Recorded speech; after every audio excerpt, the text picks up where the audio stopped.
Hello and welcome to Triple S classes. I welcome you all on this platform Triple S. जैसा कि हमने पहले ही दिन आपको इन्फॉर्म किया था कि हमारी app triple S app play store पे है, आप जाके डाउनलोड करें। उससे क्या होगा, एक तो आपको notes proper handwritten notes आपको मिलेंगे। उसके बाद आपको सेक्शनल टेस्ट, टॉपिक टेस्ट ये आपको अवेलेबल होंगे ट्रिपल एस ऐप पे। एंड जैसे ही सिलेबस का एंड होता जाएगा, हम आपके लिए मॉक टेस्ट भी करवाएंगे हमारी ही ऐप पे। इससे क्या होगा, आपके sectional talk and topic test करके आप एक सेल्फ इवैल्यूएशन कर पाओगे कि कहाँ तक आपकी जो तैयारी है वो कहाँ तक सही जा रही है।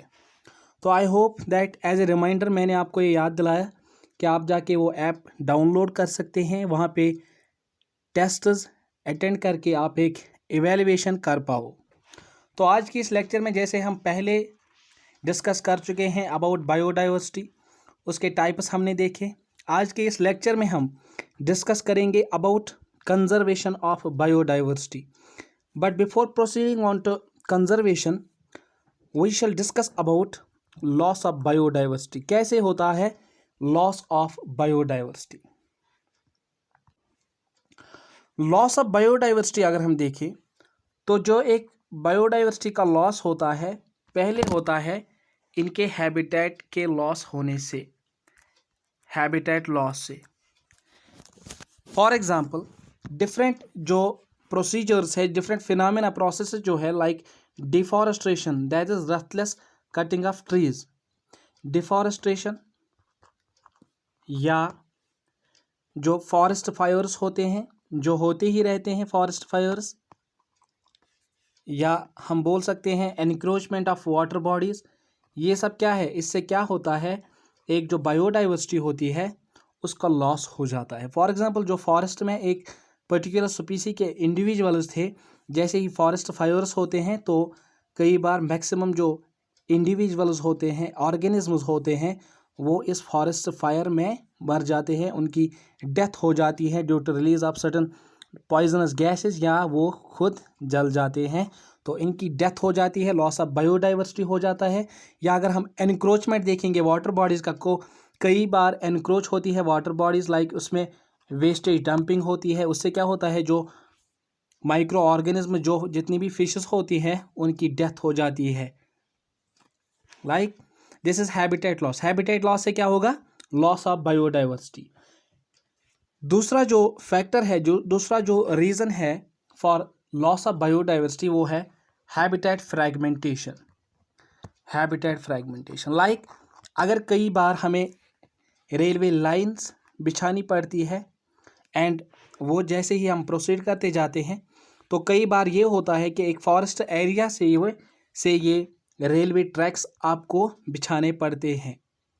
तो इससे क्या होता है, जो एक फॉरेस्ट का जो इकोसिस्टम होता है, पहले तो जो ऑर्गेनिजम्स होते हैं उनके बीच डिफ्रैगमेंटेशन होती है, उससे क्या होता है, पॉपुलेशन साइज भी रिड्यूस हो जाता है, जेनेटिक पूल कम हो जाता है। कैसे, फॉर एग्जांपल अगर एक इकोसिस्टम में एलिफेंट्स थे एक ग्रास लैंड में, एंड आपने क्या किया, हमने यहाँ से एक रेलवे ट्रैक बना लिया जहाँ से ट्रेन गुजर सके, एंड कई बार इन ट्रेन्स के नीचे आके एलिफेंट्स की डेथ हो जाती है, तो अल्टीमेटली क्या होता है, पॉपुलेशन लॉस होता है, एलिफेंट लॉस होता है, मीनस बायोडाइवर्सिटी का लॉस होता है। तो आपने देखा कैसे हैबिटेट फ्रैगमेंटेशन से क्या होता है, लॉस ऑफ बायोडाइवर्सिटी। या कई बार हम क्या करते हैं, हम जो वाटर होता है, वाटर बॉडीज़ में जो वाटर होता है, हम वो शिफ्ट करते हैं towards agricultural land. Agricultural land में इरिगेशन पर्पज़ के लिए हम वो वाटर यूज़ करते हैं, डाइवर्ट करते हैं। तो इससे क्या होता है, जो ऑर्गेनिजम्स होते हैं इस वाटर बॉडी में, उनको हैबिटेट नहीं मिल पाता, उनको वाटर अवेलेबल नहीं होता, तो उससे क्या होता है, लॉस ऑफ बायोडाइवर्सिटी, इनकी डेथ हो जाती है। Third reason is over exploitation. देखिए, एक होता है कि आप यूज़ करो बायोडाइवर्सिटी का, दैट इज़ अगर हम कोई फॉरेस्ट लेंगे, वहाँ पे जो ड्राई ऑर्गेनिक मैटर होता है, लाइक जो वुड होता है, वुड को आप यूज़ कर सकते हो एज फ्यूल, जो लोकल कम्युनिटीज़ है वो जाके कलेक्ट कर सकती है दिस वुड एंड यूज़ कर सकती है as fuel. This is what, this is use of ecosystem, this is use of biodiversity. And over exploitation means जहाँ पर हम illegally, for example illegal hunt like called as poaching, poaching की वजह से क्या होता है, बायोडाइवर्सिटी लॉस हो जाता है। हम इलीगल हंटिंग करते हैं या जो इलीगल इंटरनेशनल ट्रेड होता है, वाइल्ड लाइफ ट्रेड होता है, उससे भी क्या होता है, जो हमारे पास जो टिपिकल ऑर्गेनिजम्स होते हैं, टिपिकल स्पीसीज होती हैं, लाइक हम डियर को अगर लेंगे, डियर को हंट करके उनकी पॉपुलेशन कम की जा रही है, उससे पॉपुलेशन कम होती है तो अल्टीमेटली बायोडाइवर्सिटी का लॉस होता है, जेनेटिक डाइवर्सिटी हमारे पास कम हो जाती है। तो this is what, over exploitation की वजह से भी क्या होता है, लॉस ऑफ बायोडाइवर्सिटी। यहाँ कई बार इंट्रोडक्शन होता है कुछ एलियन स्पीसीज़ का, एलियन स्पीसीज़ को आप एक्जोटिक स्पीसीज़ भी बोल सकते हैं। एंड इन एक्जोटिक स्पीसीज़ की एक कैरेक्टरिस्टिक फीचर क्या है कि जहाँ पे भी ये, जिस एनवायरनमेंट में आप इनको इंट्रोड्यूस कर सकते हैं, करोगे या कर सकते हो, वहाँ पे इनकी टेंडेंसी होती है कि ये सर्वाइव कर पाते हैं एंड जो नेटिव स्पीसीज़ होती हैं इनको ये रिप्लेस कर लेती है। एंड दिस टेंडेंसी कि ये किसी भी एनवायरनमेंट में सर्वाइव कर पाएँ, this exotic species, this is called as phenotypic plasticity, that is tendency of these exotic species to survive in any environment के ये कई भी किसी भी environment में आप इनको इंट्रोड्यूस करोगे ये एडजस्ट हो जाएगी। This is called as phenotypic plasticity. इससे भी क्या होता है, बायोडाइवर्सिटी लॉस होता है। या डिफरेंट पोल्यूशन जो है, लाइक अगर हम वाटर पोल्यूशन लेंगे तो वाटर बॉडीज़ में क्या होता है, जो ऑर्गेनिज्म होते हैं, फिशेस होते हैं, जूप्लैंक्टन होता है, फाइटोप्लैंक्टन होता है, वो भी उसकी डेथ हो जाती है। तो क्या होता है, बायोडाइवर्सिटी का लॉस। एंड ग्लोबल वार्मिंग या क्लाइमेट चेंज जो आपने सुना ही होगा, उससे क्या होता है, जो वेरी सेंसिटिव जो होते हैं, जो सेंसिटिव स्पीसीज होती हैं, लाइक अगर हम कोरल रीफ्स की बात करें, कोरल रीफ्स की बात करें तो ये क्या हो जाते हैं, एक कोरल पॉलिप्स डेड हो जाते हैं, जिससे एक इम्पॉर्टेंट इकोसिस्टम जो होता है वो उसका लॉस हो जाता है, बायोडाइवर्सिटी लॉस हो जाती है। या लैंड यूज चेंज जो मैंने आपको पहले ही बोला कि अगर कहीं पे फॉरेस्ट एरिया है एंड हमारे पास कोई क्रॉप कल्टीवेट करना पड़ रहा है हमें, तो हमारे पास सफिशिएंट लैंड अवेलेबल नहीं है, तो कई बार क्या होता है, हम इस फॉरेस्ट पैच को एग्रीकल्चरल पर्पसेस के लिए भी यूज़ करते हैं, जिससे क्या होता है, अल्टीमेटली जो यहाँ पे जो नेटिव स्पीसीज होती हैं उनका डेथ हो जाता है, वो उनको हैबिटेट नहीं मिल पाता एंड लॉस ऑफ बायोडाइवर्सिटी हो जाता है। ये हमने कुछ रीजंस देखे कि how loss of biodiversity occurs, कैसे बायोडाइवर्सिटी का लॉस होता है। अब इसको कंजर्व करने के लिए कुछ स्टेप्स लिए जाते हैं। स्टेप्स क्या है, अब दो मोड्स है, आप इनको कंजर्व कैसे कर सकते हो, एक बायोडाइवर्सिटी को, एक पर्टिकुलर स्पीसी को आप कैसे कंजर्व कर सको, इसके लिए भी हमारे पास दो तरीके हैं। First is in situ conservation and second one is ex situ conservation. In situ conservation means जहाँ पे आप जो एनिमल्स या प्लांट्स होते हैं उनको उन्हीं के हैबिटेट में, इनके नेचुरल हैबिटेट में आप इनको कंजर्व कर पाओ या करते हो, उससे बोलते हैं in situ conservation. That is conserving animals and plants in their natural habitats. For example अगर हम यहाँ पे देखेंगे नेशनल पार्क्स या वाइल्ड लाइफ सेंचुरीज, यहाँ पे आप क्या करते हो, एक एरिया को डिजिग्नेट करते हो एज नेशनल पार्क और वाइल्ड लाइफ सेंचुरी। क्यों? क्योंकि यहाँ पे जो पर्टिकुलर स्पीसीज होती है उनको कंजर्व करने के लिए, उनके एनवायरनमेंट को कंजर्व करने के लिए, उनकी फूड चेन को कंजर्व करने के लिए, प्रिजर्व करने के लिए this area is designated as a national park और wildlife sanctuary. This is an example of in situ conservation. या बायोस्फीयर रिजर्व्स एस्टैब्लिश किए जाते हैं या रिजर्व्ड फॉरेस्ट प्रोटेक्टेड फॉरेस्ट जो हम बाद में पढ़ने वाले हैं। These are examples of in situ conservation. Second mode is ex situ conservation. In situ conservation हमने देखा जहाँ पे आप नेचुरल हैबिटेट में ही कंजर्व करते हैं हो किसी बायोडाइवर्सिटी को। यहाँ पे एक्सटेंसिव कंजर्वेशन में क्या होता है, जो बायोडाइवर्सिटी होती है उसको आप अपने नेचुरल एनवायरनमेंट से उठा के कई दूसरी जगह शिफ्ट कर लेते हो ताकि इसको बचाया जा सके। फॉर एग्जांपल, अगर कोई स्पीसी ए है एक इकोसिस्टम में, इसको थ्रेट है कि ये एक्सटिंक्ट हो जाए, ये एंडेंजर्ड बन जाए, तो आप इसको क्या करोगे, आप इसको ले जाके, अगर ये कोई प्लांट है तो आप इसको किसी बॉटेनिकल पार्क में इंट्रोड्यूस करोगे, वहाँ इसकी कल्टीवेशन करोगे, जिससे क्या होगा, कंजर्व हो पाएगी ये बायोडाइवर्सिटी, ये स्पीसी। या अगर ये कोई एनिमल है, आप इसको जूलॉजिकल पार्क्स में ले जाते हो तो उससे क्या होता है, इसकी कंजर्वेशन होती है। लाइक जूस, जो हम जूस एस्टैब्लिश करते हैं वहाँ पे भी इनकी, ये भी क्या है, एग्जाम्पल है एक्सटेंसिव कंजर्वेशन का। या सीड बैंक्स बनाए जाते हैं, यहाँ पे भी इनके जेनेटिक पूल को बचाया जाता है। जैसे ब्लड बैंक बनते हैं वैसे ही ब्लड बैंक की तरह ये सीड बैंक्स होते हैं जहाँ पे आप एक जेनेटिक पूल को प्रिजर्व कर सको। This is example of extensive conservation, right. या कई बार ऐसा भी होता है कि एक जो सपोज कोई स्पीसीज थी, स्पीसी ए थी, इस एनवायरनमेंट में, इस हैबिटेट में अपने, वहाँ से ये एक्सटिंक्ट हो चुकी है, जहाँ से ये एक्सटिंक्ट हो चुकी है। एंड सपोज इसके कुछ ऑर्गेनिजम्स आपको, कुछ इंडिविजुअल्स आपको इकोसिस्टम बी में मिलेंगे, एंड आप क्या करोगे, कुछ ऑर्गेनिजम्स को इंट्रोड्यूस करोगे इस ए इकोसिस्टम में, जिससे यहाँ पे भी आप डाइवर्सिटी बना सको, जहाँ पे इसका डेवलपमेंट कर सको आप। This is again example of extensive conservation. And ऐसे ही प्रोसीड करते गए हम जूलॉजिकल पार्क्स, बॉटनिकल पार्क्स बनाते गए इसको कंजर्व करने के लिए, बायोडाइवर्सिटी को प्रिजर्व करने के लिए। एंड IUCN ने एक फर्दर स्टेप लिया, इन्होंने एस्टेब्लिश किया, इन्होंने मेंटेन किया रेड डेटा बुक। ओरिजिनली ये IUCN ने नहीं डेवलप किया था, पहली बार इसको जो बायोलॉजिस्ट थे रशिया के, उन्होंने बनाया था।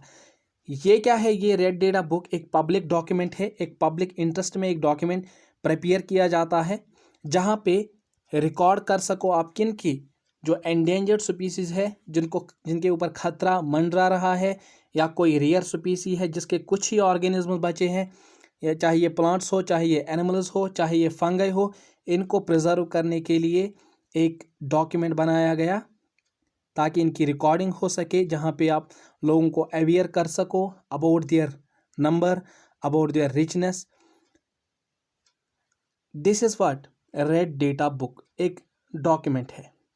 पहली बार क्या हुआ कि जो रशिया में बायोलॉजिस्ट थे, उन्होंने रिसर्च किया बिटवीन 1961 एंड 1964, जिसमें उन्होंने पॉपुलेशन इन्यूमरेशन किया डिफरेंट स्पीसीज़ का, डिफरेंट स्पीसीज़ की पॉपुलेशन इन्होंने रीड करी, जहाँ पे इन्होंने अलग अलग कैटेगरीज़ में इनको डिवाइड किया कि सपोज़ अगर इन्होंने बेंचमार्क रखा सपोज़ 1 लाख, एंड अगर कोई स्पीसी जिसके, अगर ए स्पीसी थी जिसके ऑर्गेनिज्म, जिसके इंडिविजुअल सपोज़ 1000 थे, तो इन्होंने बोला कि यहाँ खतरा है, एंड उन्होंने देखा कि विद टाइम कैसे कैसे ये डिक्रीज़ होती जा रही है। उन्होंने इस फिनोमेना को देखा एंड अलग अलग स्पीसीज़ को अलग अलग कैटेगरीज़ में डिवाइड कर लिया। एंड इसीलिए इसको पहली बार जब पब्लिश किया गया 1966 में, तब ये क्या था, red data book of Russian federation, क्योंकि पहली बार रशियन बायोलॉजिस्ट्स ने ही इसको प्रिपेयर किया था। करंटली इसको मेंटेन करता है IUCN। पहली बार कब हुआ, 1966 में पब्लिश हुआ। इसमें क्या है, ये रेड डेटा बुक जो है एक कलर कोडेड इंफॉर्मेशन है इसमें, कि जो इसके डिफरेंट डिफरेंट पेजेस हैं उनको अलग अलग कलर्स में रखा गया है, ताकि आप क्लियरली एक स्पीसी को या डिफरेंट स्पीसीज़ को आप आइडेंटिफाई कर सको। इसीलिए ये कलर कोडेड इंफॉर्मेशन रखा गया है इसमें। फॉर एग्जांपल अगर हम ब्लैक पेजेस को देखेंगे, ब्लैक पेजेस पे आपको वो स्पीसी मिलेगी जो एक्सटिंक्ट हो चुकी है ऑलरेडी। दो species which are confirmed to be extinct, ये ब्लैक पेजेस पे है। रेड पेजेस पे वो स्पीसी है जो एंडेंजर्ड है। आगे जब हम देखेंगे IUCN क्लासिफिकेशन, वहाँ हम देखेंगे एंडेंजर्ड क्या होती है, एंडेंजर्ड स्पीसीज क्या होती है। एम्बर मीन्स हॉनी जो येलो कलर की होती है। ऐसे पेजेस पे आपको वल्नरेबल स्पीसीज मिलेंगे। वाइट पेजेस पे आपको रेयर स्पीसीज मिलेंगे, जिनका रेयर मीन्स जिनका कम ही नंबर हो। अब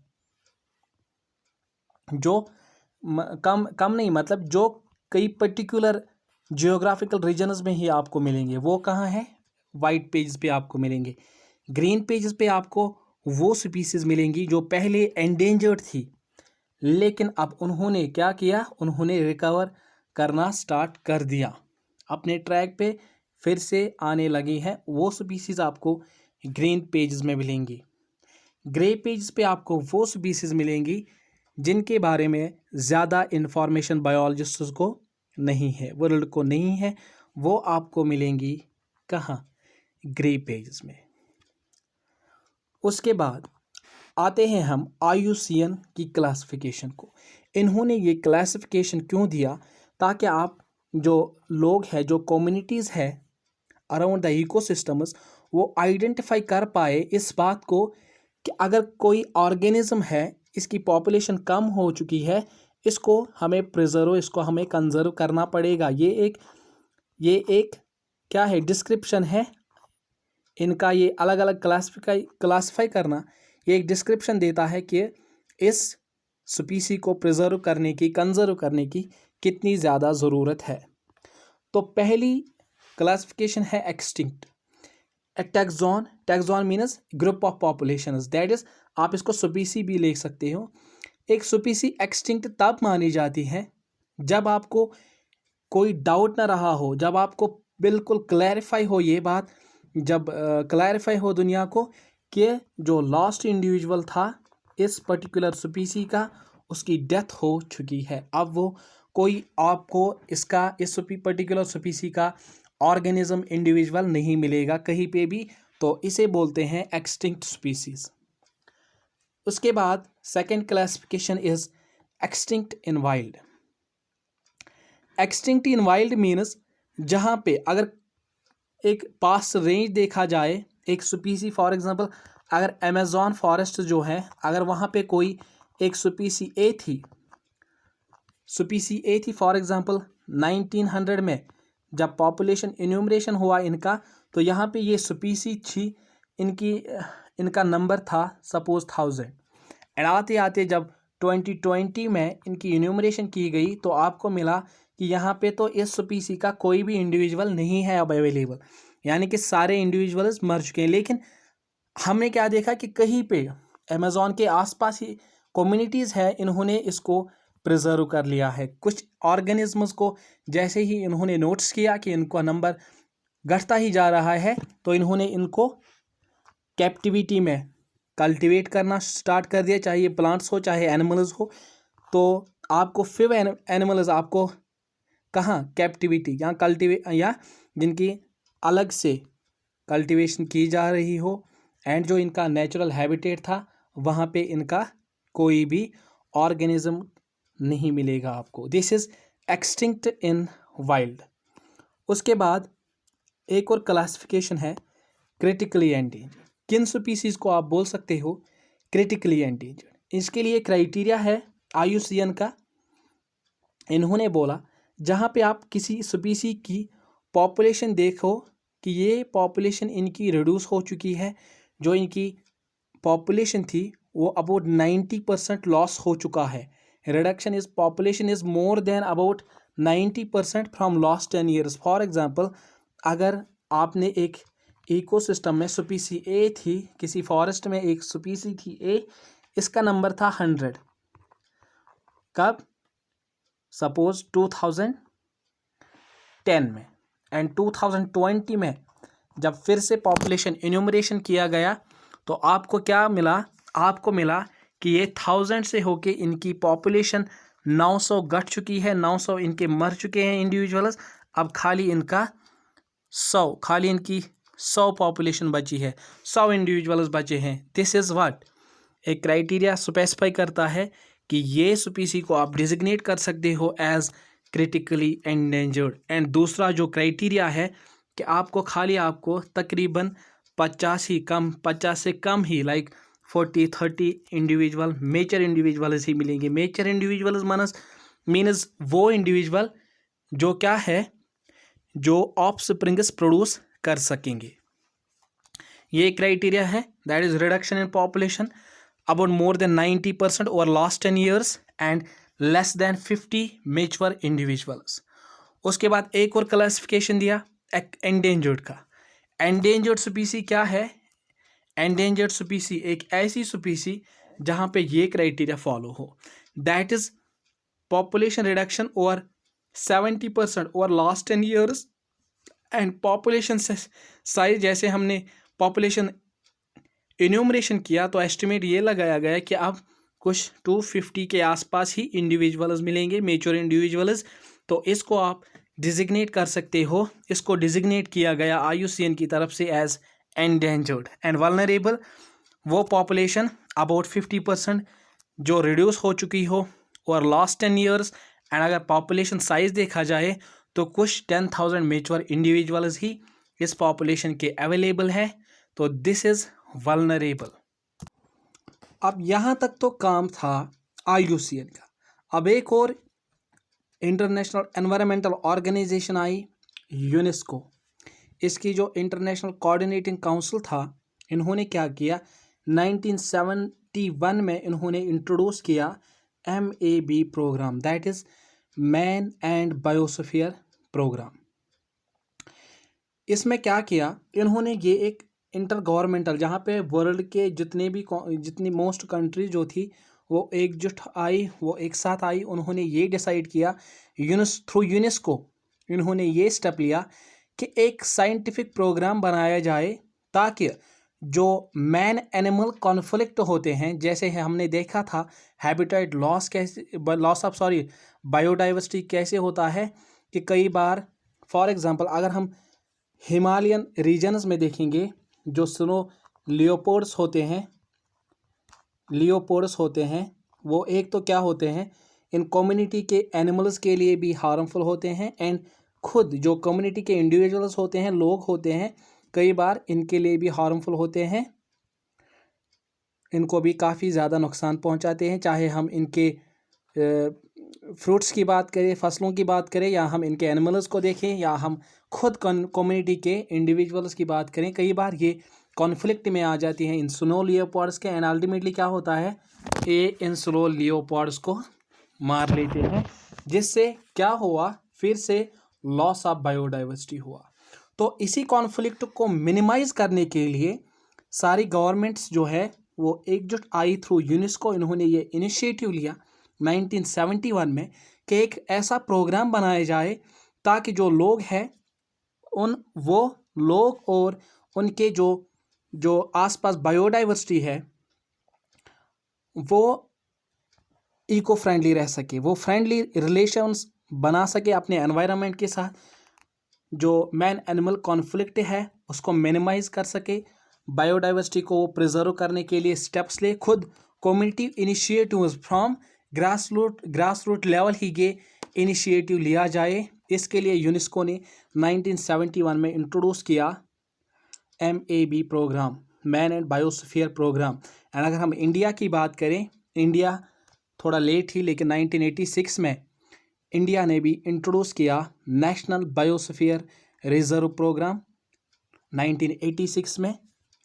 क्योंकि जो कम्युनिटीज़ रह रही है around sacred groves, around different forests, around different islands, वो फ्रेंडली रिलेशंस बना सके अपने एनवायरनमेंट के साथ, अपनी जो आसपास की बायोडाइवर्सिटी है उसको प्रिजर्व करने के लिए ग्रास रूट लेवल पे ही इनिशिएटिव स्टेप्स लिए जाए towards conservation of biodiversity. Formally launch हुआ 1976 में biosphere reserve network. Biosphere reserve क्या होता है, ये एक इंटरनेशनली डिजिग्नेशन दिया जाता है यूनेस्को की तरफ से एक एरिया को। तो ये क्या है, इंटरनेशनल डिजिग्नेशन दिया जाता है टेरेस्ट्रियल एरियाज़ को, कोस्टल एरियाज़ को, या मैरीन इकोसिस्टम्स को, या इनके कॉम्बिनेशन को या तो टेरेस्ट्रियल या कोस्टल या मैरीन एक साथ भी हो सकते हैं। ऐसे ही एक लैंडस्केप को डिजिग्नेट किया जाता है एज ए बायोस्फीयर रिजर्व। किस पर्पज़ के लिए? टू प्रमोट सस्टेनेबल डेवलपमेंट, ताकि सस्टेनेबल डेवलपमेंट प्रमोट किया जा सके, इसलिए इन एरियाज़ को डिजिग्नेट किया जाता है एज बायोस्फीयर रिजर्व्स। अब इसको डिजिग्नेट करने के लिए कुछ क्राइटेरियाज है। First criteria is, primary criteria क्या है कि एक जो साइट है जिसको आप क्या डिजिग्नेट करोगे, एक बायोस्फीयर रिजर्व, वहाँ पे effectively protected and minimally disturbed core area होना चाहिए। एक ऐसा एरिया जहाँ पे ह्यूमन इंटरवेंशन कम हो, जहाँ पे इंसानों की आबादी आसानी से आ सके ना जा सके। एक डिस्टर्ब्ड, मिनिमली डिस्टर्ब्ड जो कोर एरिया होता है, यहाँ पे ज़ीरो डिस्टर्बेंस होती है, लोगों का आना जाना रहता नहीं है यहाँ पे। And should include additional land and water suitable for research demonstration. And आसपास जो इसका एरिया होना चाहिए, वहाँ पे ज़मीन भी होनी चाहिए, लैंड भी होना चाहिए, वाटर भी होना चाहिए, क्योंकि आप रिसर्च पर्पज़ के लिए ये एरिया यूज़ करोगे। लेकिन प्राइमरी क्राइटेरिया क्या है कि यहाँ पे एक मिनिमली डिस्टर्ब्ड कोर एरिया होना चाहिए, जहाँ पे ह्यूमन इंटरवेंस ज़ीरो हो। Right, a core area should be large enough to sustain viable populations। And ये जो कोर एरिया है, यहाँ पे आपको बहुत सारी स्पीसीज, बहुत सारी पॉपुलेशंस आपको ऐसी मिल जाए कि जो आसानी से इस कोर एरिया में रह सके, जिनको बाहर ना आना पड़े अपने फूड के लिए, जो आसानी से सस्टेन कर पाए इस कोर एरिया में। ऐसे ही कोर एरिया होना चाहिए कि जिसमें बहुत सारी पॉपुलेशंस, बहुत सारी स्पीसीज आसानी से सस्टेन कर पाए, जहाँ पे आपको हर तरह की ट्रॉपिक लेवल्स मिल जाए एक इकोसिस्टम में, एक फूड चेन, जहाँ पे आपको एक साथ, यहाँ पे आपको एक फूड चेन में जो भी जितने भी ट्रॉपिक लेवल्स आती हैं, सभी के स्पीसीज, सभी के इंडिविजुअल्स आपको इसी कोर एरिया में मिलेंगे। इनको बाहर जाने की, बफर जोन में या ट्रांजिशन जोन में जाने की ज़रूरत ना पड़े इन स्पीसीज़ को। This is primary criteria. Secondary criteria क्या रखा गया कि areas having rare and endangered species. हमने देखा पहले ही, रेयर मीन्स जो एक पर्टिकुलर ऑरिजन में एंडेमिक हो, मीन्स एक पर्टिकुलर रीजन पे ही तो एक पर्टिकुलर रीजन तक ही रेस्ट्रिक्टेड हो। एंड एंडेंजर्ड स्पीसीज हो जिनके ऊपर आपने देखा, जैसे हमने आगे देखा एंडेंजर्ड स्पीसीज का क्राइटेरिया किसमें, IUCN की क्लासिफिकेशन में। एक तो रेयर एंड एंडेंजर्ड स्पीसीज हो इस एरिया में। Areas having diversity of soil, जहाँ पे आपको डिफरेंट टाइप की सॉइल्स मिले, माइक्रो क्लाइमेटिक कंडीशंस हो, जहाँ पे आपको तकरीबन 2-3 टाइप के क्लाइमेट मिले, कॉन्टिनेंटल में मिले, ट्रॉपिक भी मिले, ऐसे एरियाज हो। एंड जहाँ पे इंडिजिनस वेराइटीज़ ऑफ बायोटा हो, यहाँ पे बहुत सारी नेटिव स्पीसीज होनी चाहिए, प्लांट्स एंड एनिमल्स की। ये सेकेंडरी क्राइटेरिया है, डिजिग्नेट कर सकते हैं आप इसके बिना पे ए बायोस्फीयर रिजर्व किसी भी एरिया ऑफ लैंड को। Areas potential for preservation of traditional, tribal and rural modes of living for harmonious use of environment. जहाँ पे आप क्या करोगे, जो सपोज जो अंडमान है, अंडमान एंड निकोबार, अंडमान आइलैंड्स, या हम लेंगे जो वेस्टर्न घाट्स है, जो वेस्टर्न घाट्स के आसपास जितनी भी कम्युनिटीज़ है, आप इसको इसलिए डिजिग्नेट कर रहे हो एज ए बायोस्फीयर रिजर्व। एक तो ये क्राइटेरिया ये फुलफिल कर रहे हैं। तीसरा क्राइटेरिया क्या है कि ये जो कम्युनिटीज़ इसके आसपास रह रही हो, वेस्टर्न घाट्स के आसपास, जो इनका ट्रेडिशनल तरीका है यहाँ से अपना वो सामान लेने का, यहाँ से वो फूड लेते हैं, यहाँ से वो अपना जैस वाटर फेच करने जाते हैं, यहाँ से उनको फ्यूल मिलता है, लकड़ियाँ मिलती है। ये एरिया ऐसा होना चाहिए जो इस टाइप का रिलेशन रिप्रेजेंट कर रहा हो, जहाँ पे traditional, tribal and rural modes of living, इनको भी आप कंजर्व कर पाओ, ऐसे एरियाज होने चाहिए। अब देखते हैं स्ट्रक्चर क्या होता है, किस टाइप का स्ट्रक्चर होता है एक बायोस्फीयर रिजर्व का। Structure first is core zone होना चाहिए। मैंने आपको पहले ही प्राइमरी क्राइटेरिया में हमने देखा प्रायोरिटी किस पे है, कोर जोन पे। कोर जोन ऐसा जोन है इस बायोस्फीयर रिजर्व का जो एब्सोल्युटली अनडिस्टर्बड रहता है, जहाँ पे ज़ीरो डिस्टर्बेंस रहती है, यहाँ पे ह्यूमन इंटरवेंस ज़ीरो है। यहाँ पे इस एरिया को आप किसी भी टाइप का, जहाँ पे हमने देखा बायोडाइवर्सिटी लॉस हो रहा था, यहाँ पे वो ज़ीरो होगा, क्योंकि यहाँ पे ज़ीरो इंटरवेंशन है ह्यूमन्स की।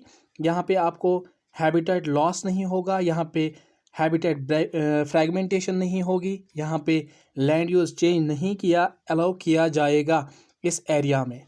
इट सिक्योर्स लीगल प्रोटेक्शन दिया जाता है उनको एंड मैनेज किया जाता है थ्रू गवर्नमेंट एजेंसीज। इसके लिए चुनी जाती हैं जो इसको कोर जोन की मैनेजमेंट कर पाए। दोज रिसर्च एक्टिविटीज़ एंड वही एक्टिविटीज़, रिसर्च एक्टिविटीज़ यहाँ पे अलाउ की जाती है, जिससे क्या है, जो नेचुरल प्रोसेसेस है, जो एक इकोसिस्टम में फूड चेन है, इसके ट्रॉपिक लेवल्स पे कोई भी असर ना पड़े एंड जो वाइल्ड लाइफ है उस पर भी कोई असर ना पड़े, वही रिसर्च एक्टिविटीज़ यहाँ पे अलाउ की जाती है। फॉर एग्जांपल, अगर कोई स्पीसी है, इस स्पीसी के कुछ ट्रेट्स, कुछ कैरेक्टरिस्टिक्स जानने के लिए आप यहाँ जा सकते हो, लेकिन जिससे इसको ना नुकसान पहुँचे एंड ना ही इसके इकोसिस्टम को। This is core zone. उसके बाहर जो जोन होता है, बाहर वाला जोन होता है जो सराउंड करता है एक कोर जोन को, that is called as buffer zone. Buffer zone में क्या कर सकते हैं आप ऐसी एक्टिविटीज़, ऐसे यूजेस कर सकते हैं जिससे क्या है कि आप कोर जोन के ज़्यादा करीब ना जाओ, आप कोर जोन को मिनिमली डिस्टर्बड एरिया रख पाओ। यहाँ पे वो एक्टिविटीज़ अलाउ है जो कोर जोन के प्रोटेक्शन के लिए की जाती है।